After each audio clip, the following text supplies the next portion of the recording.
Good morning and welcome to Unity on the Rivers virtual Sunday service for July 5th, 2020. I am Reverend Ogun Holder and glad you've taken the time to watch this service today. Let us begin with a centering prayer. So I invite you in this moment to just gently close the eyes, focus on that heart-centered space. If it helps, just gently place the hands on the heart and breathe into this now moment. In this now moment, in the midst of all that swirls around us, we find that place of gratitude. Gratitude that although spiritual community is not what it used to be, it still is and always will be. Gratitude that we have this time to deepen our spiritual awareness of the divine within, and in so doing, becoming the presence of the divine in the visible world. On this day, we honor the independence of our nation and the freedoms afforded to us, the freedom to worship as we would, the freedoms to speak as we would, the freedoms to be who we are. And we also honor the work that lies ahead of us so that all may experience the true oneness that is the essence of who we are in terms of equality and equanimity. This is our prayer today. And so it is, and so let it be. Amen and amen. So as always, we have a great service planned for you today. Our music director, Meg Rain, is here with us, and the boys in the shed, Brian and Keith, are here as well. So let's just jump right in, and I'm turning it over to Meg. Good morning, everybody. I hope you're all having a wonderful weekend. And we'll open with a great Jimmy Cliff song, We All Are One.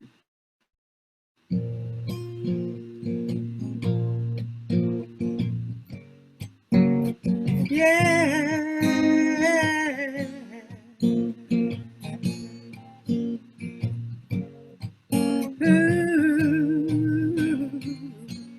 We all are one. We are the same person. I'll be you, you be me. Yeah. We all are one. Same universal world. I'll be you, you be me. We all are one. We are the same person. I'll be you, you be me. Oh. We all are one, same universal world. I'll be you, you be me. No matter where we are born, we are human beings. Same chemistry with emotions and feelings, all corresponding in love. Compatible, you can't get around it, no matter how hard you try. You better believe it. And if you should find out that you are no different than I, reply, we are all one. We are the same person.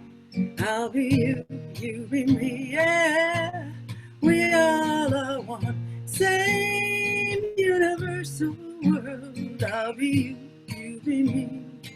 The only difference I can see is in the conscience and the shade of our skin. Doesn't matter, we laugh, we chatter, don't we smile? We all have hope, the feelings that make all these faces always renew. So true, so true. And would you believe it that I have these same feelings too? The same as you. We are all one. We are the same person. I'll be you, you be me, yeah. We all are one, same universal world. I'll be you, you be me. We are all one. We are the same person. I'll be you, you be me, yeah. We are all one, same universal world. I'll be you, you be me. We are all one, we are the same person. I'll be you, you be me, yeah. We are all one, same universal world. I'll be you, you be me, yeah.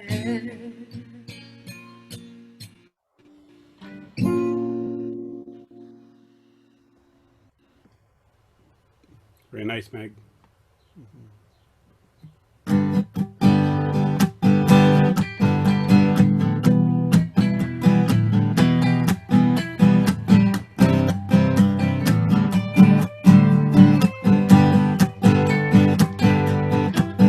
When the night has come,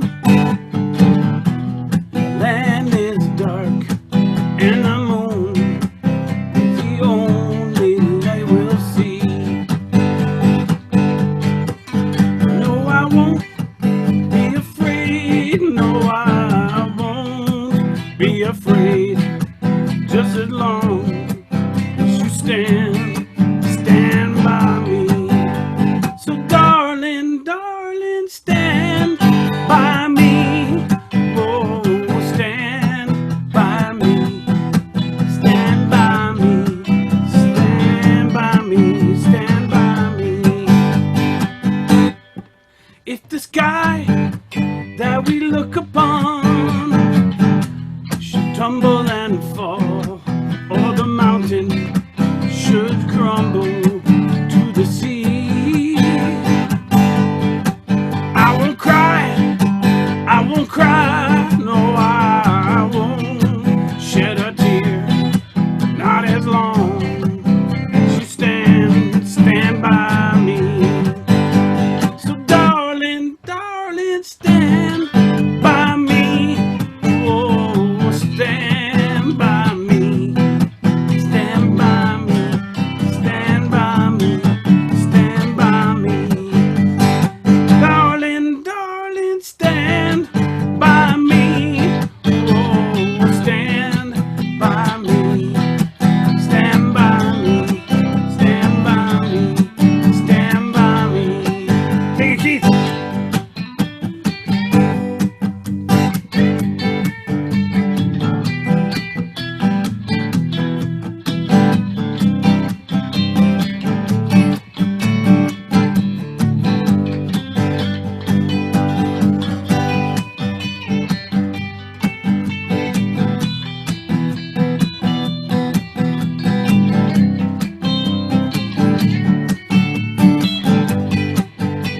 So darling, darling, stand by me.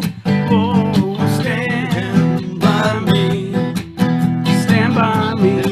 Stand by me. Stand by me. Whenever you're in trouble, just stand by me. Oh, stand by me. Stand by me. Stand by me. Stand by me. When the night has come, and the land is dark, and the moon is the only light we'll see.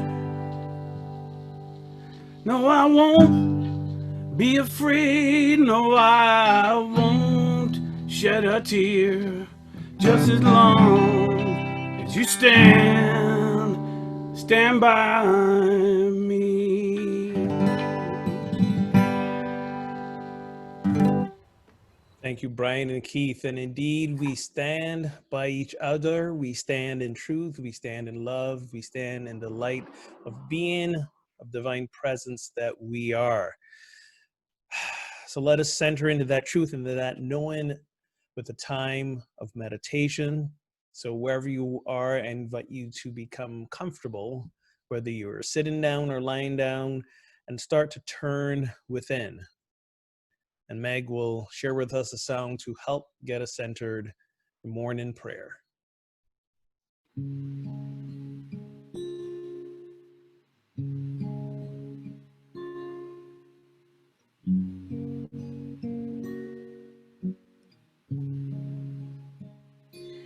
I will surrender to my greatest, highest good. I will release any fear that blocks my way. For every step I take is taken in pure faith, and I am stronger every moment, every day. My mind is willing and my heart is open wide. I trust my instincts and let spirit guide my way. I vow to live a life that's real and true and free. And I continue walking in this mystery. I will surrender to my greatest, highest good. I will release any fear that blocks my way. For every step I take is taken in pure faith, and I am stronger every moment, every day. There may be walls, there may be roadblocks in my way, but I can choose to take a higher path each day. And now I know that what I thought was safe and sound was only habit and regret that held me down. I will surrender to my highest, greatest good. I will release any fear that blocks my way. For every step I take is taken in pure faith, and I am kinder every moment, every day. And I am grateful every moment, every day. So let us continue to center and settle. If you've not done so yet, I invite you to gently close the eyes and simply breathe, allowing the body to relax.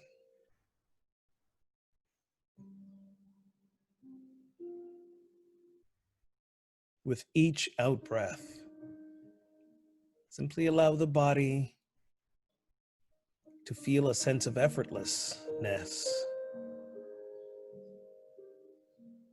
a sense of lightness, almost a sense of not being there, just simply at one with whatever chair you're sitting in, whatever bed you may be lying on. Just breathe and allow yourself to sink further down.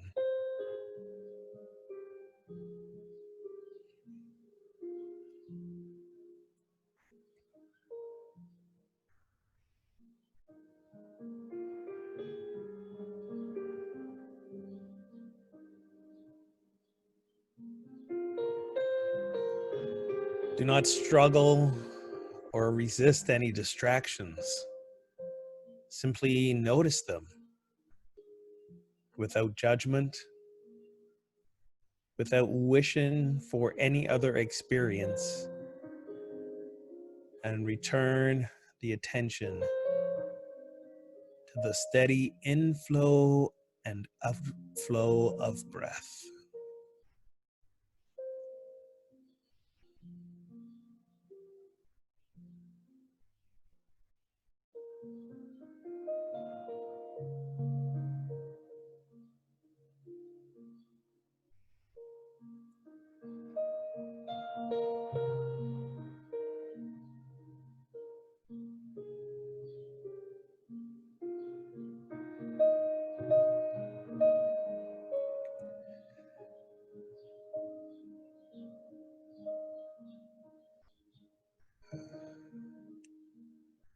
Continue to let the breath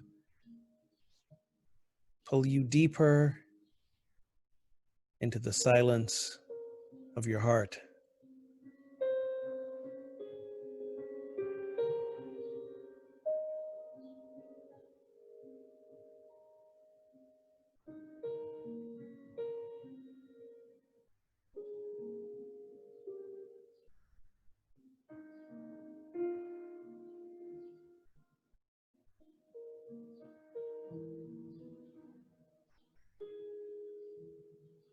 Settle into the knowing that the fullness of love, of light, of spirit, of God, of all that is the essence of who you are.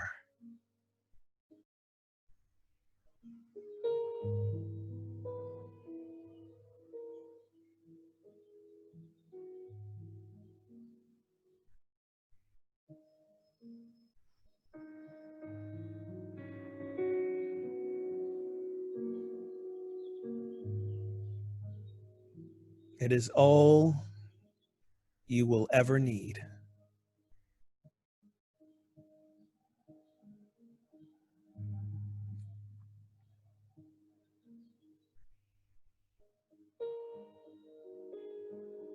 It is all you have ever been looking for.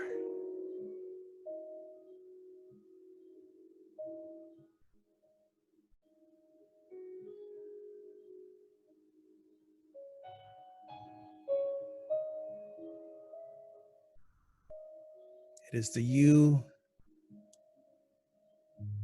that lies within and beyond who you believe yourself to be. Rest in that now for a few moments in the silence.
As we celebrate our nation's freedom this weekend, our nation's independence, let us also celebrate the freedom that comes with knowing we are the fullness of God.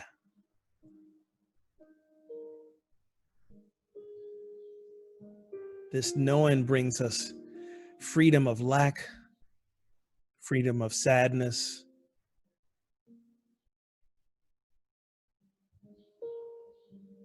it brings us abundance and joy.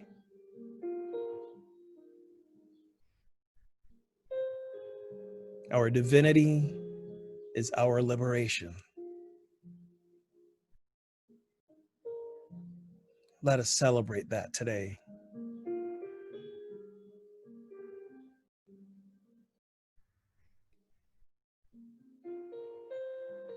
And knowing that as we continue to free ourselves from any of the human limitations, as we continue to show up more and more as the fullness of God, we are that presence in every moment. Let us end our time of meditation singing together, surely the presence. Surely the presence of the Lord is in this place. I can feel God's mighty power and God's grace. There's a holy hush around us. I see glory on each face. Surely the presence of the Lord is in this place. Surely the presence of the Lord is in this place. I can feel God's mighty power and God's grace. There's a holy hush around us. I see glory on each face. Surely the presence of the Lord is in this place.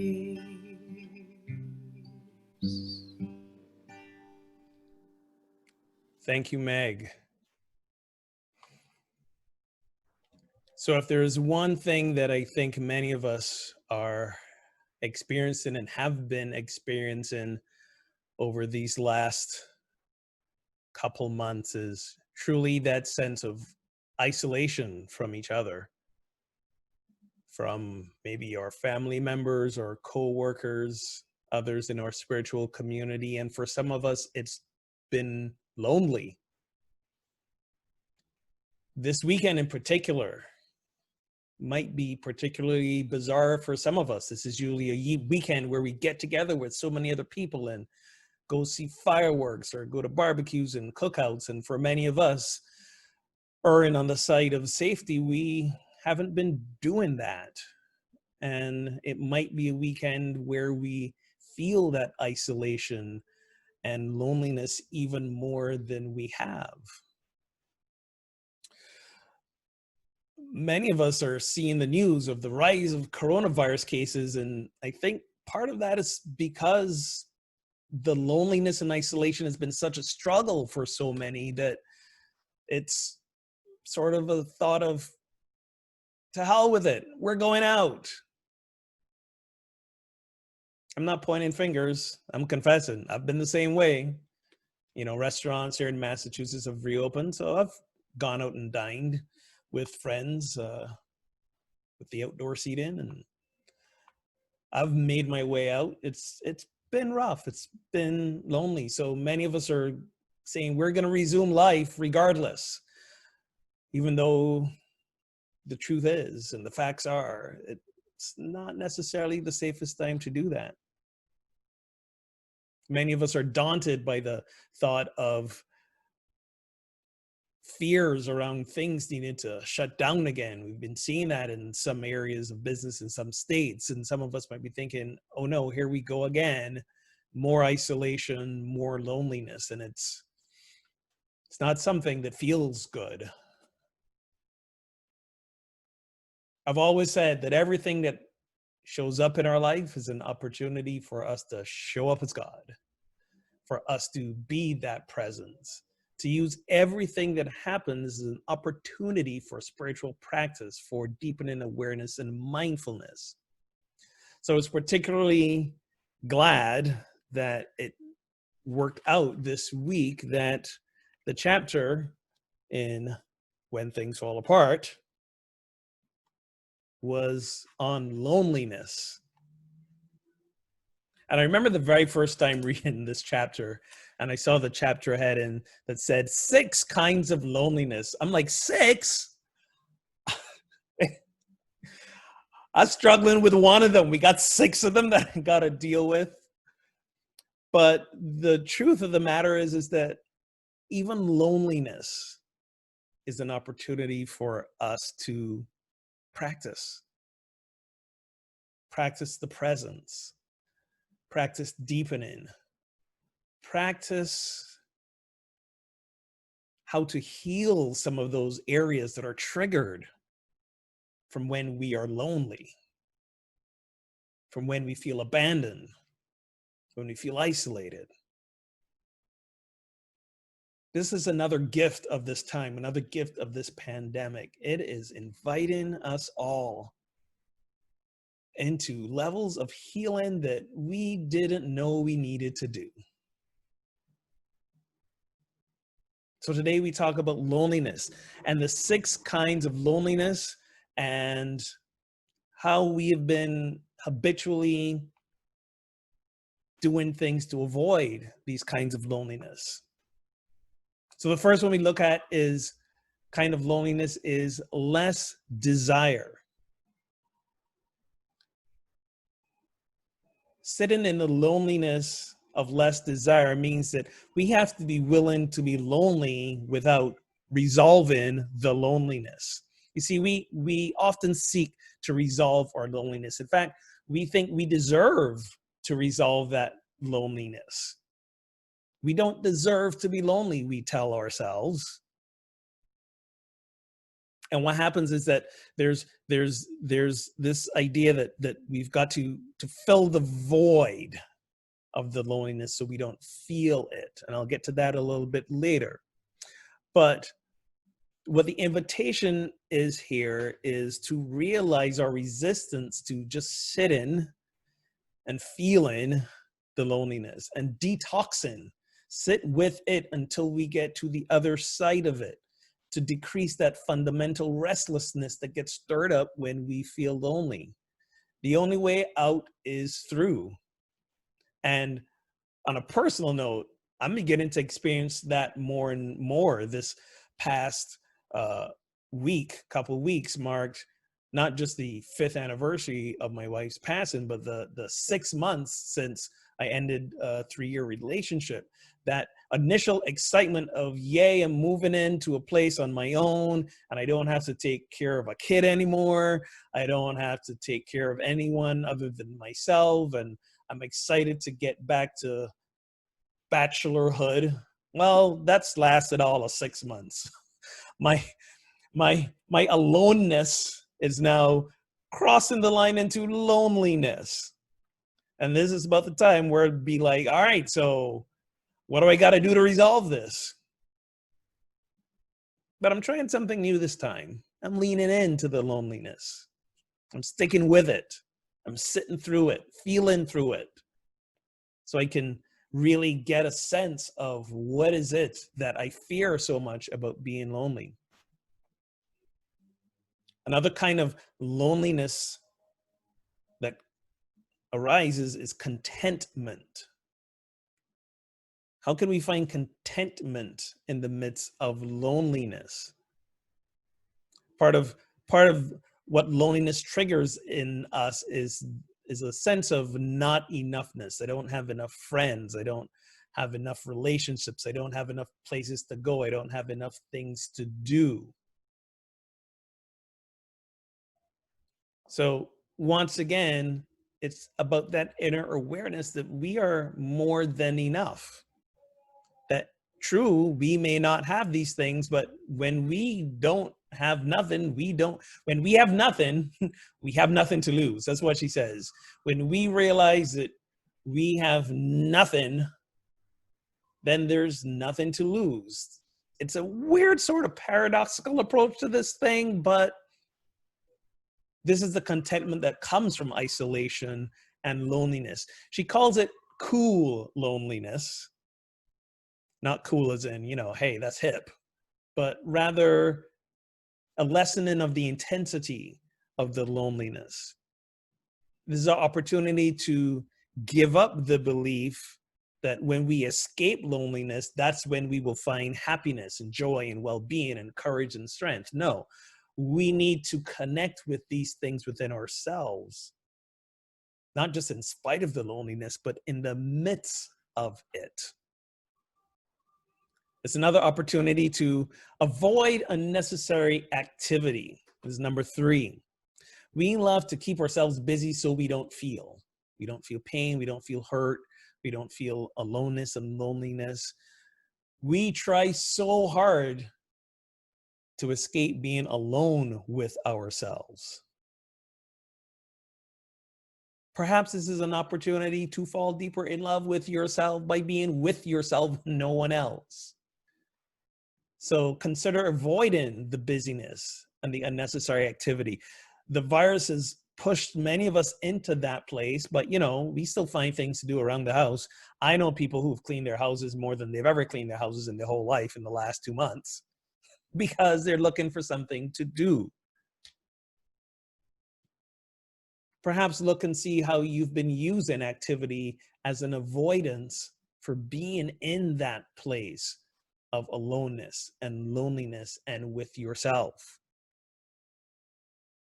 Number 5, she speaks about complete discipline. When we find ourselves feeling the loneliness, taken as an opportunity to come back to ourselves and to the present moment, to breathe, to center, to sit and just be. To discover, as she says, the profundity of the unresolved moments of our lives. That's my favorite phrase in the whole chapter, the profundity of the unresolved moments of our lives. Think back to the times where things didn't have a definite ending, or you didn't get the resolution, or you didn't find the answers, and things were left in the open, and what that invited you into. I know for me, invited me into release and letting go, invited me into forgiveness, it invited me into seeing the good of those situations. They were really profound moments, but if I didn't make the time to sit with them, I wouldn't have realized that. She also invites us to not wander in the world of desire. And this is another way we distract ourselves. We look for things that bring us comfort, whether it be the company of other people or food or drink.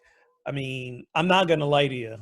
At the beginning of this pandemic and this staying at home, my junk food consumption went through the roof. So did my alcohol consumption. Good whiskey, good wine. That helped get me through. Until the realization that no, that's, again, simply a distraction from sitting in the aloneness and the loneliness and the isolation and the discomfort of the separation and the discomfort of the not knowing, looking for a fix. Here's the thing, loneliness is not a problem that needs to be fixed.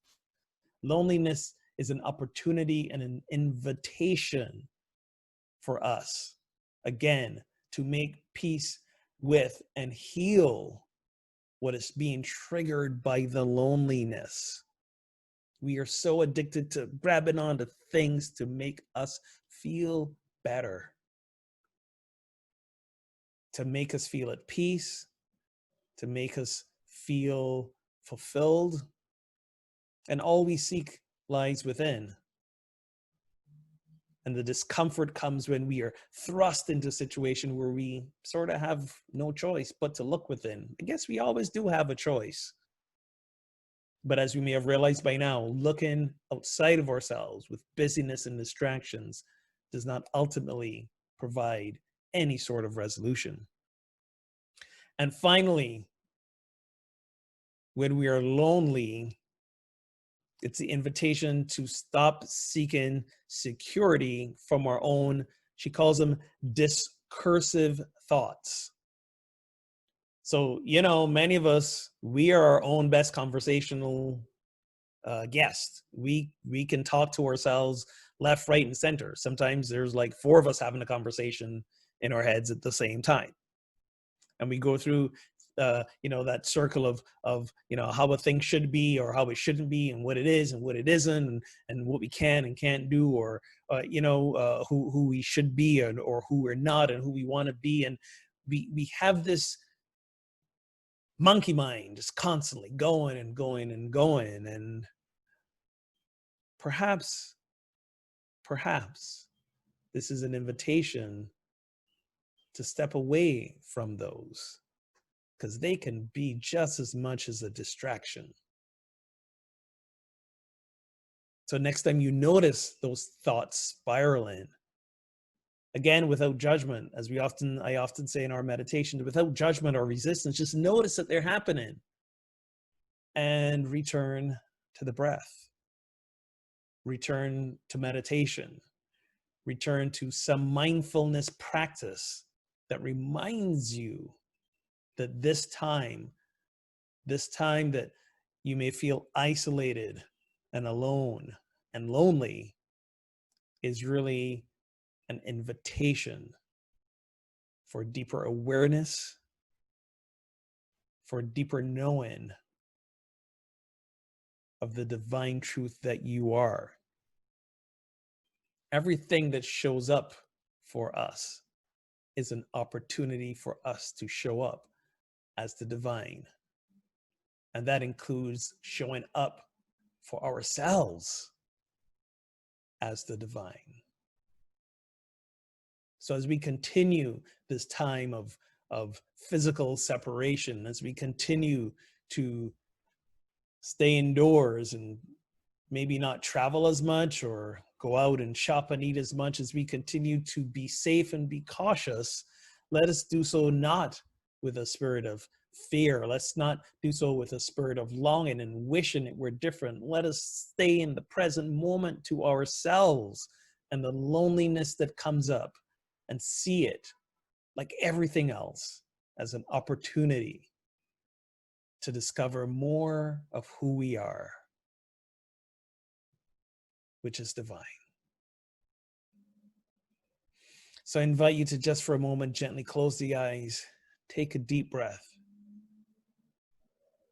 place the hand on the heart, and perhaps connect with any feelings of isolation, of aloneness, of loneliness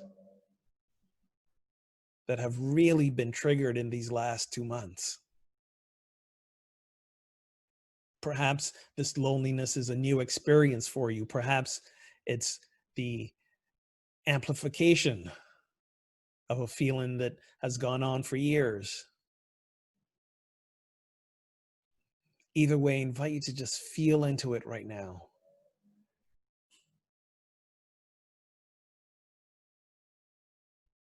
Do not wish it were any different.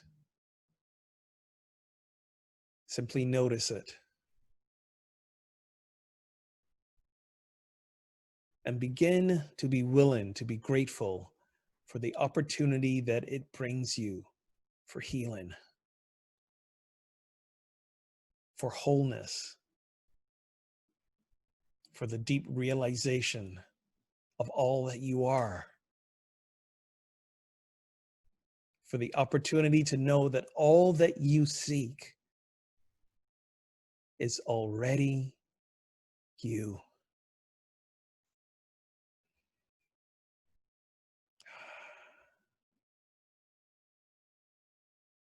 And so it is. And so we let it be. Amen and amen.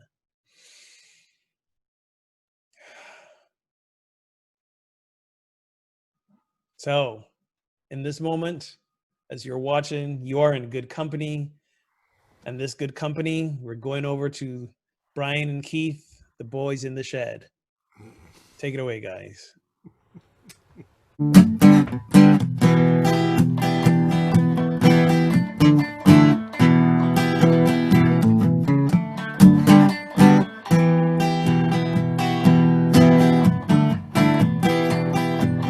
want the power for the people.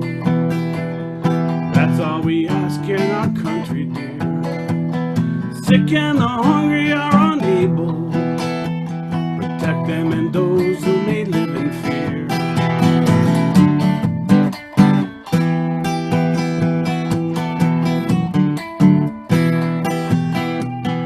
We as the young wish to say in this song, God bless great America. We give thanks to the old for achieving their goal. It's now up to us, and when we know we must build up a trust. We want the power for the people. That's all we ask in our country, dear. The sick and the hungry are unable. Protect them and those who may live in fear.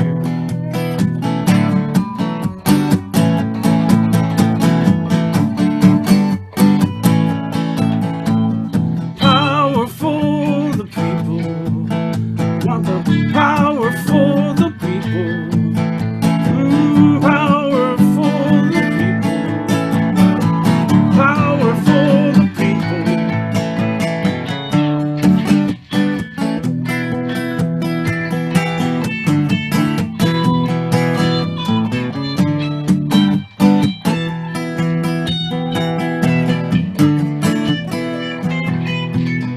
Hiding in crimes is a part of the time.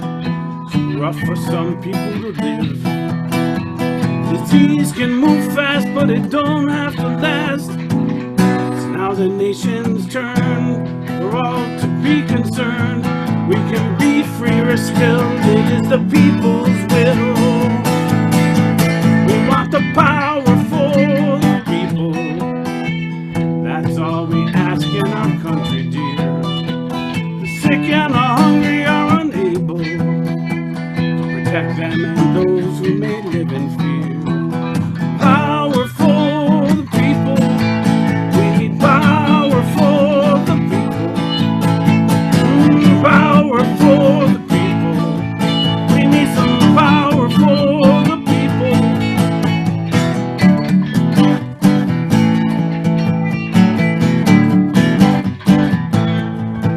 We need power for the people. Power for the people. We need power for the people. Power for the people.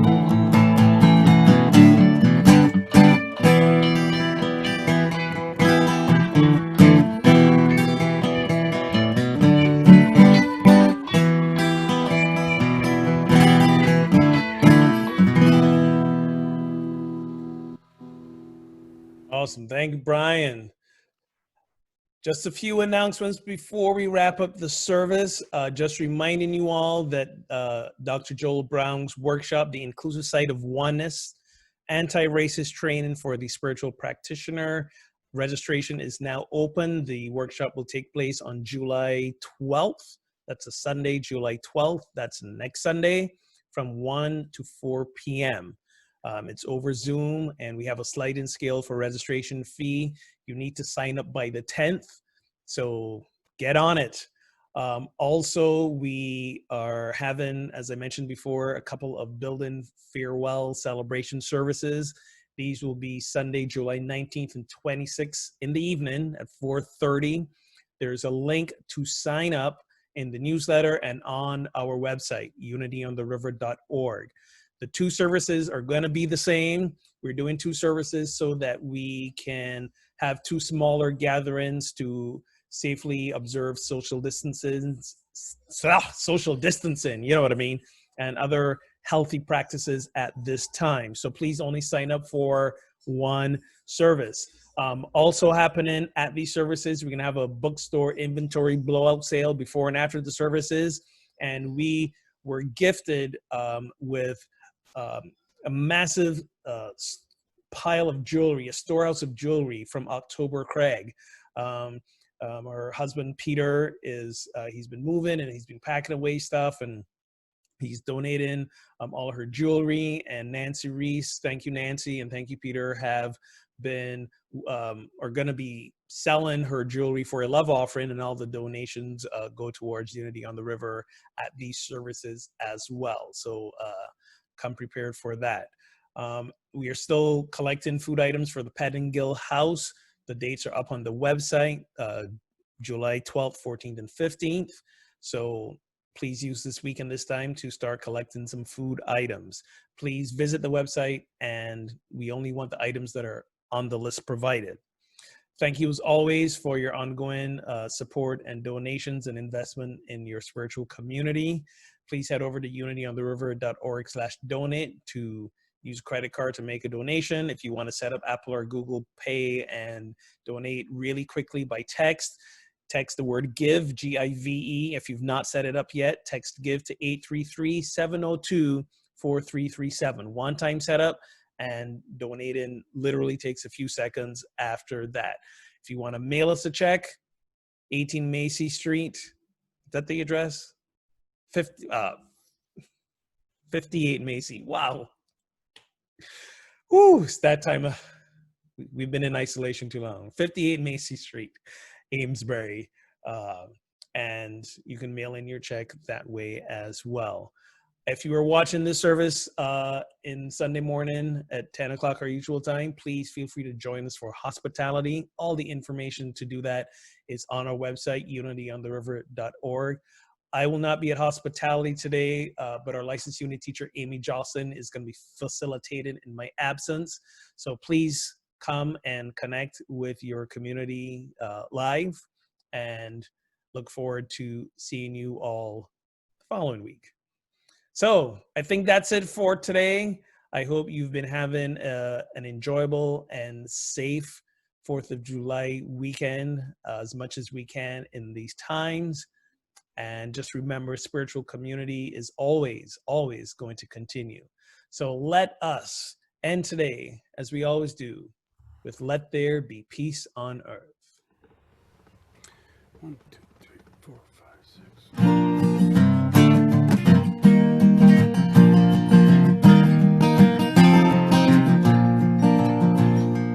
Let there be peace on earth. Let it begin with me. Let there be peace on earth, peace that was meant to be, with God as creator, family all are we. Let us walk with each other, perfect harmony. Let peace begin with me. Let this be the moment now. With every step I take, let this be my joyous vow. To take each moment and live each moment in peace eternally. Let there be peace on earth, and let it begin with me.